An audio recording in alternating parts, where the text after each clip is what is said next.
Hello everyone, I'm Angelo, and today I'll be walking you through how my Twine game, one step at a time, uses the four elements of game design mechanics, story, aesthetics, and technology to create an immersive and engaging experience. Let's dive in. One Step at a Time is an interactive Twine game that explores the struggles of obsessive compulsive disorder, also known as OCD, through a psychological experience. Here in the first scene, the player wakes up trapped in a dark cabin with no memory of how they got there. The only goal is to escape.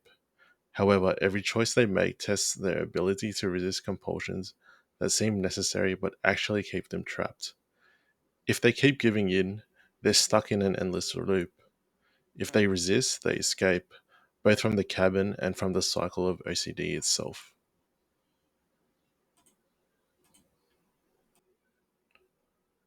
The story of One Step at a Time is designed like an escape room, where every clue and note seems to guide the player toward the exit. But in reality, these messages are metaphors for OCD's false promises, telling the player that they must check, repeat, or fix things to move forward, when in fact, these compulsions are what's keeping them stuck. For example, the note near the clock says, "Time must be aligned for the path to open." A player who follows this literally will try to perfectly adjust the clock, triggering the loop. But if they step back and explore, they realize the solution lies in accepting the clock as it is and opening its back panel to find a key fragment. This reflects how OCD tricks people into thinking they must act on intrusive thoughts, when true freedom comes from letting go.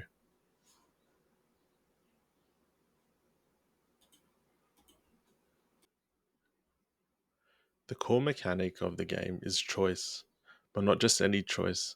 Each decision represents two options. The first decision is a compulsive action that seems like it's required to progress, but actually reinforces the loop. And two, a resistive action that feels uncertain but ultimately leads to escape. In this scene, the user is presented with a clock with irregular ticking. Next to the clock is a cryptic clue which may help the user escape the cabin. The clue says that time must be aligned for the path to open. The compulsive action here is to adjust the hands of the clock to make sure they are perfectly aligned, with the reasoning below that says, "What if keeping the clock misaligned prevents you from leaving this place? Therefore, I need to make sure the hands are perfectly aligned." This mimics real life OCD cycles where compulsions feel necessary to avoid imagined consequences, even though resisting them is the true path forward.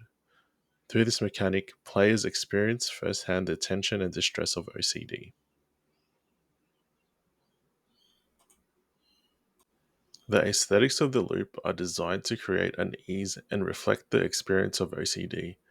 I try to gain this feeling through descriptive writing like the cabin is dimly lit, the shadows shift unnaturally, and objects behave unpredictably.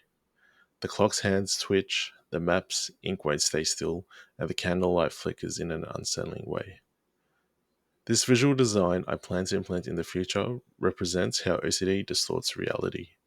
Things that should be stable feel uncertain and uncontrollable. The player's urge to fix these objects mirrors the urge to control intrusive thoughts in real life, reinforcing the game's theme.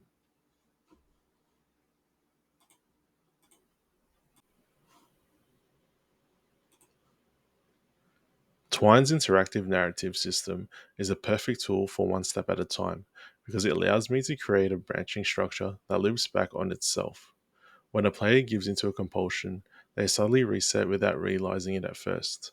This repetition creates a sense of being trapped, just like OCD makes people feel stuck in an endless cycle. In this example, the user finds a wooden door. On the door is a note that says, "To open the door, you must be sure it is truly locked." In the choice given to you, the compulsive choice is to repeatedly yank the door handle to make sure it's locked. Because what if the door only opens once you check a certain amount of times? Clicking on the compulsive choice brings you to another passage that tells you nothing happened, so you yank the door handle as hard as you can.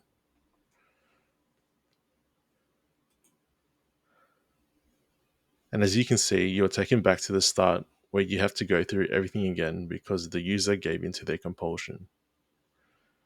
Additionally, Twine's hidden variables track the player's choices. If they resist compulsions enough times, the door truly opens and they escape. But if they fall into the loop too often, the game suddenly resets, reinforcing the theme of being unable to break free.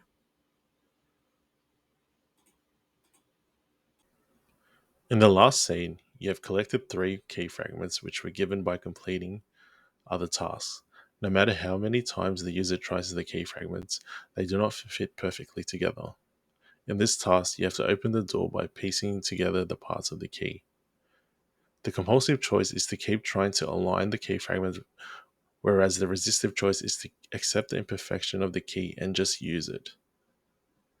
Clicking on the resistive choice brings you to the ending page that explains the goal was never to escape the cabin, but to escape the loop of sending you back to the start by giving into compulsive choices.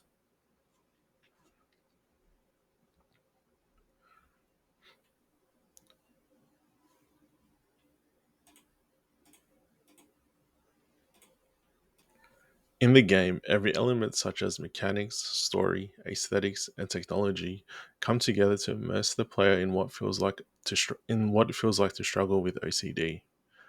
The game isn't about escaping a cabin, it's about escaping a mental trap. Through interactive storytelling, players experience the challenge of resisting compulsions, making for a game that's both emotionally engaging and thought provoking. Thank you for watching.